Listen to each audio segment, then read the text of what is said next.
Yang pertama, kategori ragu wanita, di mana kita akan melihatkan aksi dari pasukan PDRM yang akan menentang Perak, di mana kita melihatkan kedua-dua pasukan yang telah pun memenangi peringkat suku akhir, di mana PDRM dengan mudah menewaskan pasukan Mara, dan begitu juga dengan pasukan Perak yang telah berjaya menempaskan pasukan Kuala Lumpur dengan straight set.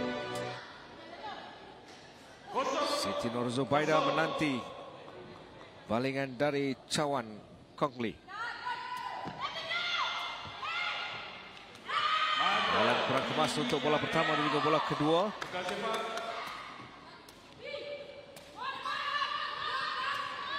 Kali ini baik, tidaklah kuat tetapi sudah cukup dari Hatatip ataupun dari Cawiwan. Memimpin saingan di set yang pertama ini.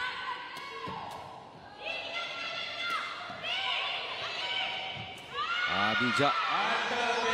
Dia mengambil keputusan untuk melakukan tandukan dari Hatatip.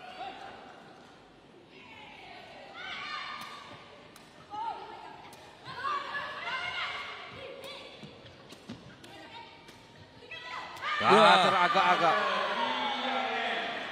Kali ini bijak. Pada ketika terus dihantar betul-betul di depan. Yang menyaksikan kapten pasukan Perak iaitu Noratika menjadi sasaran lagi.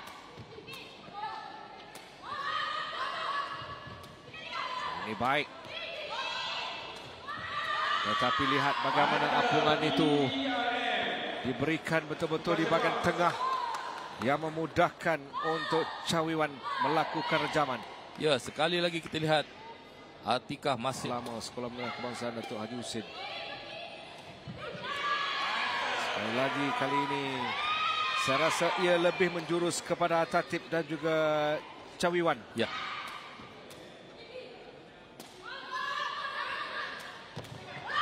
Sekali lagi tak mampu diangkat walaupun positioning untuk tekong pasukan Perak itu sudah pun dalam kedudukan bersedia, Gus. Ya, kebangsaan dan peringkat antarabangsa. Lagi drop.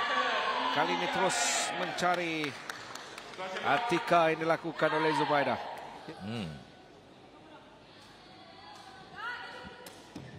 Baik kali ini. Baik.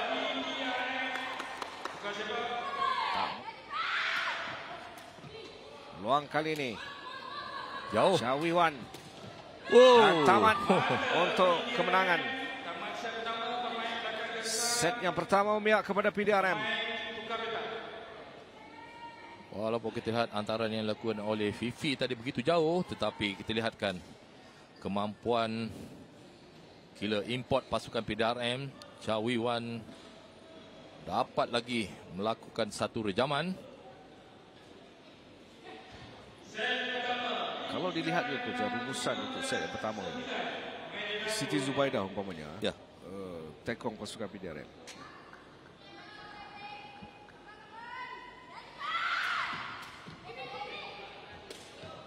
Jadi angkat Cawiwan. Baik. Posisi kosong dicari pada ketika pemain Perak lambat untuk melakukan covering di bahagian belakang. Untuk membuat satu hantaran bagi memudahkan Cawiwan hanya menolak saja di sebelah kanan gelanggang pasukan Perak. Sekali lagi Zubaidah memainkan peranan. Kali ini mencari kedudukan Norainin Sufia.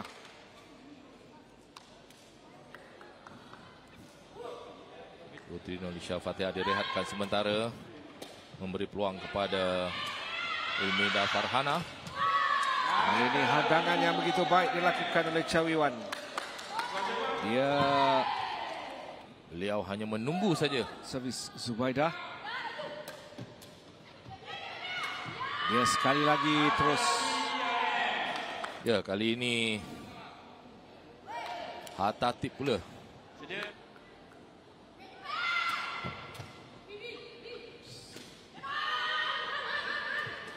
Kali ini lembut sedikit dari Cawiwan. Ya, sebenarnya beliau ingin membuat satu tapakan dari hantaran yang dilakukan oleh Fifi. Mudah.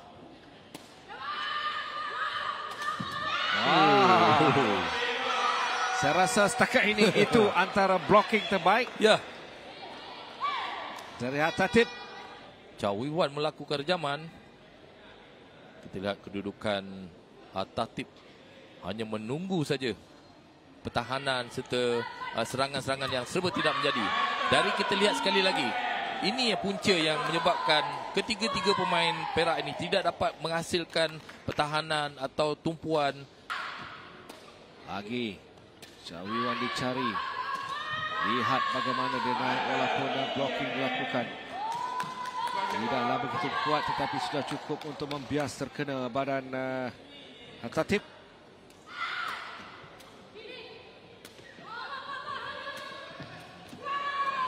Agak mendata tetapi itulah. Jadi mata akhir 14-2 untuk PDRM. Dan mungkin ini kesudahannya. Namun tidak lagi. Tatip dicari Perak. Cantik kali ini. Masih bertahan untuk pasukan Perak. Masih lagi mencuba. Ketiga-tiga pemain Perak. Nama yang akan disudahkan oleh PDRM. Ya. Dan tamat untuk PDRM. Mara ke peringkat akhir. Dan kemenangan 15-4 di set yang kedua. Sebelum itu dengan 15-9 di set yang pertama. Mungkin elemen paling penting, elemen yang boleh kita simpulkan, Coach, adalah pertahanan. Jika semua